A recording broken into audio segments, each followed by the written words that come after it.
Hi friends, welcome back to my channel. இன்றைக்கி ரொம்பவுமே சூப்பரான ரொம்ப சத்தான வெஜிடபிள் சாதம் எப்படி செய்கிறதுன்னு பார்க்க போகிறோம்.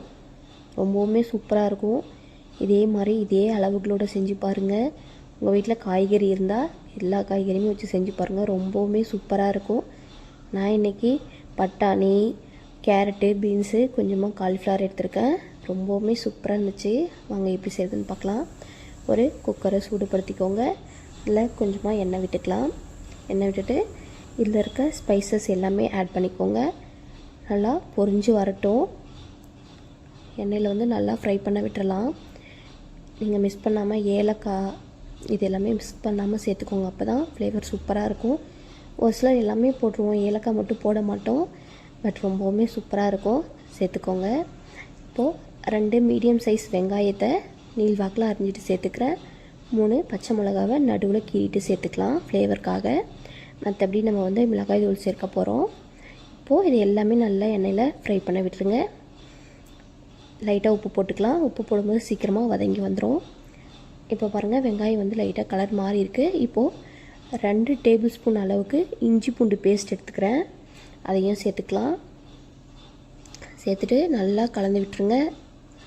பச்சை வாசனை எல்லாமே போகிற அளவுக்கு நல்லா கலந்து விட்டுடலாம்.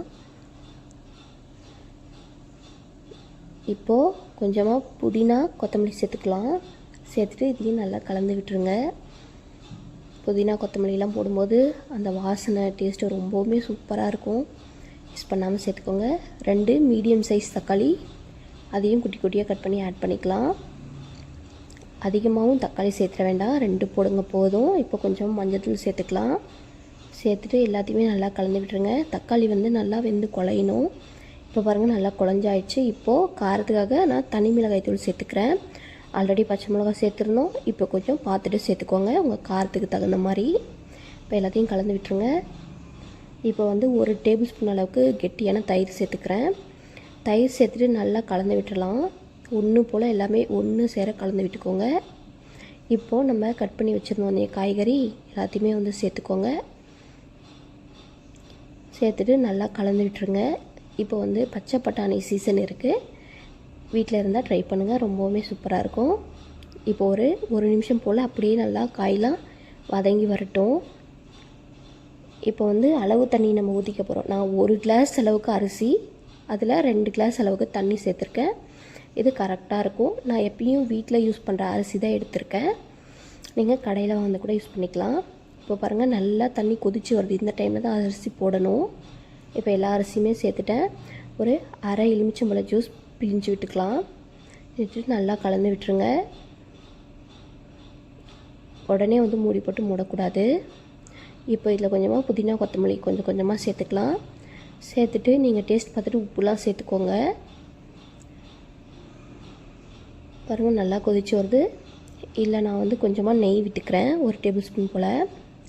லாஸ்ட்டாக மூடி போடுறதுக்கு முன்னாடி இப்போது மூடி போட்டு வெயிட் வச்சு விட்டுறலாம். நான் 2 விசில் குக் பண்ணி எடுத்துக்கிட்டேன். இப்போ ப்ரெஷர்லாம் போன பின்னாடி ஓப்பன் பண்ணலாம். பாருங்கள், ரொம்பவுமே சூப்பராக வெந்திருக்கு. காய்கறிலாம் கரெக்டாக வெந்திருக்கு. அரிசி ரொம்ப குழைவும் இல்லை, ரொம்ப வரப்பாகவும் இல்லை. சூப்பராக இருக்குது. நல்லா உதிரி உதிரியாக இருக்குது. இதே மாதிரி செஞ்சு பாருங்கள். ரொம்பவுமே சூப்பராக இருக்கும். குழந்தைங்களாம் நல்லா விரும்பி சாப்பிடுவாங்க. ரொம்ப ரொம்ப ஹெல்த்தியும் கூட. எல்லா காய்கறியுமே சேர்த்து சாப்பிட்றதுனால இதே மாதிரி செஞ்சு பார்த்துட்டு எப்படி இருக்குன்னு கமெண்ட் பண்ணுங்கள். நம்ம சேனல் பிடிச்சிருந்தா சப்ஸ்கிரைப் பண்ணுங்கள்.